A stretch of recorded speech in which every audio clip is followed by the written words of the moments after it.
вазъи саломатии кӯдаки 3 сола ки рӯзи 7 декабр ҳамроҳ бо падару модар ва бародари 8 солааш аз сӯи ронандаи мошини мерседес таҳти фармони сокини Душанбе Нуралӣ Ғафуров пахш шуда буд, вазнин арзёбӣ мешавад. ҳоло кӯдак дар беморхона қарор дораду пизишкон тамоми корро барои наҷоти ӯ карда истодаанд. рӯзи 7 декабр Нуралӣ Ғафуров ронандаи 33 сола ки ба иттилои раёсати вазорати корҳои дохилии Душанбе дар ҳолати мастӣ сари фармони мошин қарор дошт, 4 узви як хонавода падару модар бо 2 фарзандонашонро дар кӯчаи Фирдавсии пойтахт пахш кард.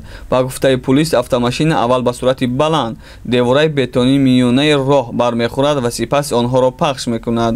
падари ин хонавода Ҷамшед Абдухолиқов пас аз як рӯзи ҳодиса дар беморхона даргузашт. ҳоло вазъи саломатии модару кӯдаки 8 сола мӯътадил арзёбӣ мешавад, аммо аз вазъи саломатии кӯдаки 3 солаи ин хонавода нигаронӣ карда мешавад.